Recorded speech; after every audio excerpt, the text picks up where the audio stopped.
Salut fidèles abonnés, merci de recevoir les salutations agro-éco-responsables. La terre ne trompe pas, c'est vrai, on ne tige pas avec elle. Ravi une fois de plus de vous servir dans cette énième vidéo chez Agripreneur où nous allons parler de l'erreur à éviter lors de la mise en place d'une jeune bananeraie au moment du semis. Alors chez Agripreneur, si vous nous suivez à travers cette vidéo pour la première fois, c'est ce qui vous dit que vous êtes à la recherche de conseils, d'astuces et d'informations qui devront vous permettre de parvenir à une agriculture qui puisse être rentable, stable et durable. Rassurez-vous, ceci n'est pas un hasard. Abonnez-vous, activez la cloche de notification afin de ne rater aucune de nos prochaines vidéos. Car chez nous, c'est l'agriculture de terrain et non celle de bureau. Alors, chez les agripreneurs, on ne le dira jamais assez. La 4S et la 4B sont des alliés que vous devez absolument avoir, où que vous soyez, pour pouvoir parvenir à une agriculture qui puisse être rentable, stable et durable. Si vous n'avez pas ces alliés au quotidien, vous n'allez pas avoir un très bon rendement et faire une très bonne production. Sur ce, chez les agripreneurs, vous vous rendez compte ici derrière moi qu'on a un pied de bananier plantain que voici.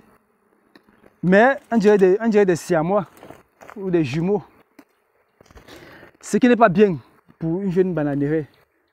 Parce que au moment du semis, ils ont dû avoir une division cellulaire. On a obtenu les deux plants-ci. Maintenant, ces deux plants dans un même poquet, c'est pas bon pour eux. Parce que là, la croissance ne sera pas très bonne. Vous voyez que les nutriments dont un plant pouvait avoir pour se développer et produire rapidement le régime est partagé. Ça fait qu'en ce moment, le cycle de production sera propulsé ou plus grand pour les deux plants et l'entretien sera très lourd et il n'y aura pas de très bon rendement. Donc, il faut éviter ceci dans votre exploitation. Si vous avez fait un champ de bananiers plantés et que vous vous rendez compte que dans un poquet, deux plants sortent au même moment, aussi jeunes, il faut éliminer le plant qui se comporte le moins bien et vous laissez le plant qui se porte le mieux bien, comme vous voulez, et il va se développer plus vite, donner des régimes et les rejetons pourront sortir. Mais quand c'est comme ça, même en termes de développement des rejetons, c'est pas évident, surtout au jeune âge. Donc, ce qui fait que ce n'est pas bien. Donc, on a juste voulu attirer votre attention avec ceci, que ce n'est pas bien dans l'exploitation. Donc, ça, c'est des erreurs qu'on constate lorsqu'on est sur le site pour faire un diagnostic et on apporte des conseils auprès du personnel et du promoteur qui puissent améliorer. Donc, on a voulu partager ceci avec vous aussi en vidéo, que vous puissiez aussi, vous, peut-être, dans votre exploitation, si vous constatez ceci, d'éviter ceci, car ce n'est pas bon. Alors, chers agripreneurs, espérons que vous avez appris, que cela vous a servi de leçon et que vous saurez éviter cela dans votre exploitation.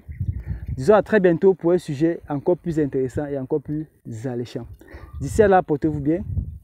Vive l'agriculture africaine, vive l'agroafricanisme. C'était comme ça pour vous le chantinar agro-africain, pour vous servir avec beaucoup de plaisir et beaucoup de bonheur. À très bientôt. Bye bye.